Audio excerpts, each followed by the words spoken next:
The Subway Oracle. It began on an ordinary Monday morning. The downtown subway platform buzzed with commuters, the clatter of heels, the rustle of newspapers, and the hum of the arriving train. Among the chaos, a folded piece of paper sat on a bench, unnoticed at first. Most people hurried past it, too consumed with their own routines to care. But one man, Alan, stopped. He was a middle-aged office worker, his tie slightly askew, his coffee half finished. Something about the paper caught his eye. Curious, he picked it up. Inside, in neat, looping handwriting, was a single sentence. "Don't trust the man in the gray hat." Alan chuckled. It seemed like a prank. He glanced around, but no one paid him any attention.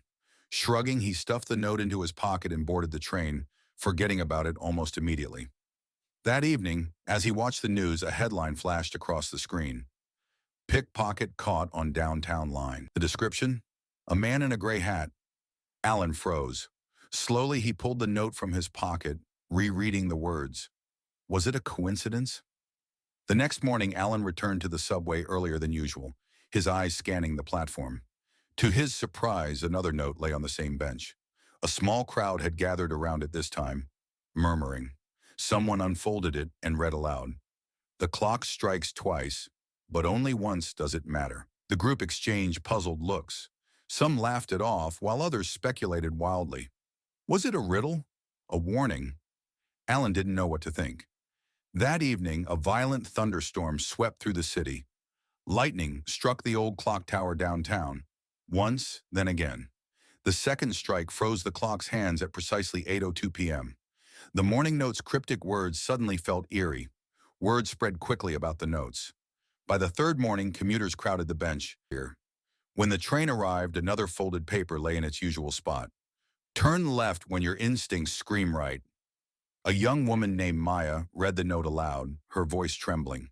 She didn't know why, but the words unsettled her.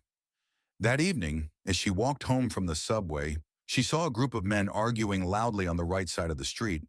Her instincts told her to keep her distance, but the note echoed in her mind. Against her better judgment, she turned left instead. Moments later, shouting erupted behind her. Glass shattered, and the argument escalated into violence. Maya walked away unscathed, her heart racing. She was convinced the note had saved her life. The notes kept coming, each one stranger than the last. "You're stronger than you think. Stop running. The shadow knows more than you do. 3 will fall before the light returns." The last one caused panic.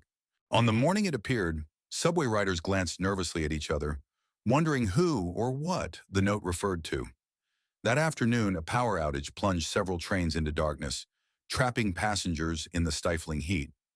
On one train, 3 people fainted. They recovered quickly, but the coincidence left everyone shaken. By now, the phenomenon was citywide news. People called the author the Subway Oracle. Some believed the notes were written by a psychic or a benevolent spirit. Others thought it was an elaborate hoax or a social experiment.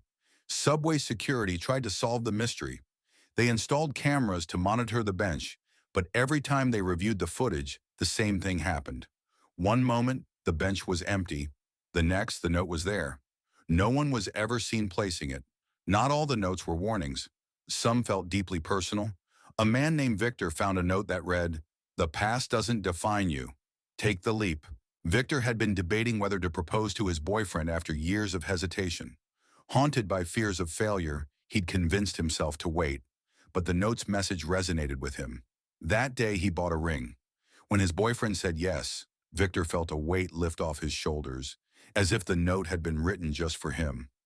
But not everyone found solace in the oracle's messages. One note read, "Beware the shadow that follows you." Carla, a commuter who found the note, couldn't shake the unease it brought her. That night, she noticed someone walking behind her as she left the subway. The figure stayed just far enough away to be harmless, but close enough to make her uncomfortable. She quickened her pace, turning corner after corner until she lost them. Shaken, she never took the subway again. Then one day, the note stopped. The bench remained empty for days, then weeks. People lingered on the platform, hoping for one last message, but none came. A month later, on a foggy Monday morning, a final note appeared. It was simple, direct, and unlike any of the others. "You never needed me. The answers were always within you. Farewell. The crowd that gathered to read it was silent, their faces a mixture of awe and sadness. Some took the note as a challenge to trust themselves. Others were disappointed, longing for the mystery to continue. The subway oracle was never seen again, but its legacy endured.